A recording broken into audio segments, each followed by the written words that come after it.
Hi guys, Lisa Howell here from Perfect Form Physio, and today we're going to go through an exercise with Kat, which is what I call six-dimensional breathing or six-directional breathing. And this is a very important exercise to gain some insight into whether you use all of your lungs, part of them, or not really using bits at all. It's something that we find is very lacking in a lot of people. A lot of people, especially when they concentrate or they're exercising hard, and especially a lot of dancers, tend to hold their breath. Now your breath is super important to correct activation of your core. In simple terms, when your diaphragm contracts down, it will displace your abdominal contents. That pushes a little bit of pressure down on your pelvic floor that then causes it to have a reflex contraction back up. So you have this nice little symbiotic relationship going on between your diaphragm and your pelvic floor. If you lock off your breath, you tend to lock off your core and use it as a chunk, which is not what we want when we're trying to achieve dynamic spinal stability.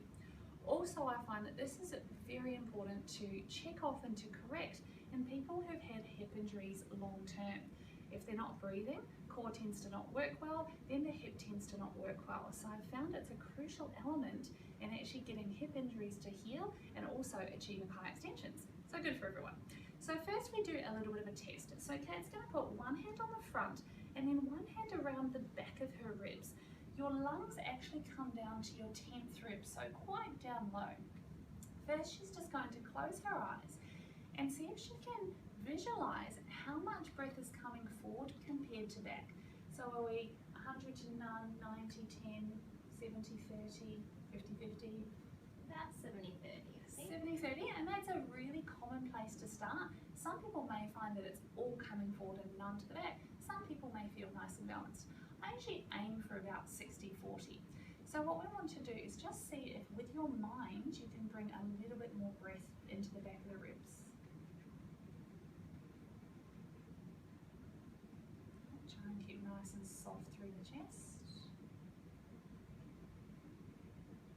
So just with a little focus on it, does it change at all? Yes. Beautiful. Yeah, so the first couple are just an observation, then we want to see if we can change it just with shifting our attention. Most of the time you will.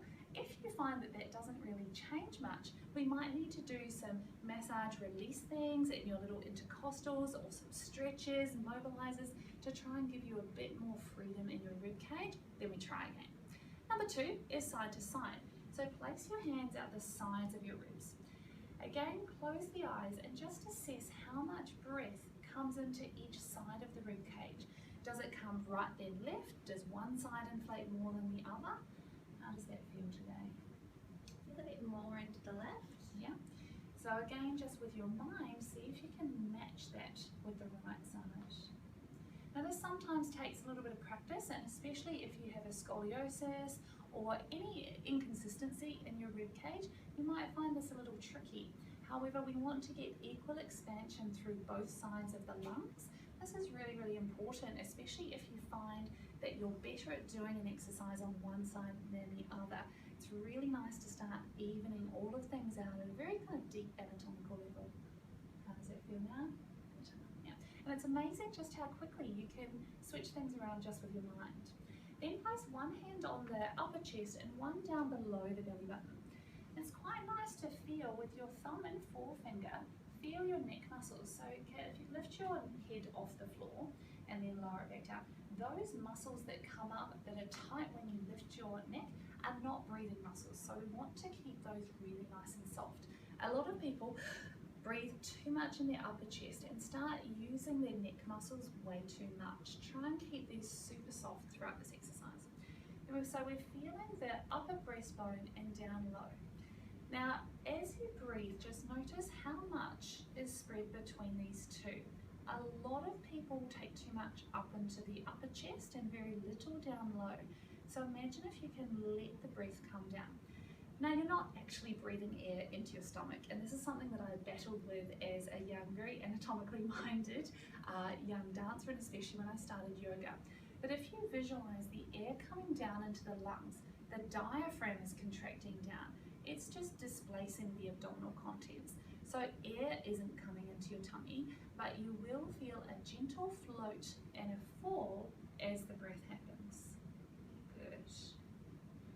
Now we we need to be careful that we're not just sticking out the stomach and pulling it back in. Can you do that just for a demonstration? Yes. So some people will do that. The way you can tell if it's happening well or if it's a little bit of a fake version is how much tension we have through the tummy. So use your fingers and have a little test, kind of little prod through your abdomen. If there's too much muscle tension, you're probably just using muscles to stick out and pull in. Yeah. Once you're happy that you've got a nice little float in a 4 and not too much up here, take both fingers into a triangle and place them below your tummy. So that's the breathing part out of the way, but now we want to see if we can use the breath to start driving the core from a very, very deep place. So Kat's going to breathe into all 6 directions, forward, back, side to side, up and down, then breathing out with a shh for as long as you can. Beautiful. Excellent. And again, so she lets everything fill. Then as she breathes out, there's a very gentle gathering or collecting feeling deep, deep, deep in the abdomen. I can see that she's doing it well because her waist is actually narrowing in and there's no bulging around here. Do one more. We shouldn't see the tummy button diving in any directions. A lot of people focus on pulling that to the spine. That actually uses far too much of the outside muscles. So then once we've done 3, just go back to natural breathing and see if you can feel a very gentle collection at the end of each out breath. So what we want is a natural, gentle, subtle activation of the core throughout the day. Whether you're standing, sitting, walking, talking, dancing, running, doing whatever, we want to have a subtle activation repeatedly during the day. Then when we're doing a harder task, we want to scale it up. So I like thinking of your deep core as a dimmer switch rather than as a light switch, which is on and off. We want to just scale up when we're doing something hard and scale it down when we're doing something a little bit easier. So you can use this exercise as a great base to start off, again, in the beginning of any class, and especially if you're going to do any more Pilates style exercises, so you can use it as a center to do any of the basic leg movements of. But now we're going to actually move into standing and see if we can explore the use of this to keep some subtle connected control in the pelvis, but with freedom in your upper body. Now, a great way to feel this in standing, to try and get that connected feeling without feeling too stiff, come into standing, place one hand on the front and then one hand around behind. Now, I like to think of a visualization of a selfie stick. So you've got a nice steel ball or a titanium ball, and then we're going to have this fluid feeling above it. So we're thinking of staying nice and connected. Then Kat's going to do like a little circular port bra of feeling nice and free in the upper body while staying connected to the center. This is super important for a lot of people because a lot of people tend to let go of their core when they go backwards, or they're doing dynamic things. Whether you're running, you're a gymnast, you're in martial arts, you need to be able to keep a connection to your center when you move. Beautiful. And then opposite direction.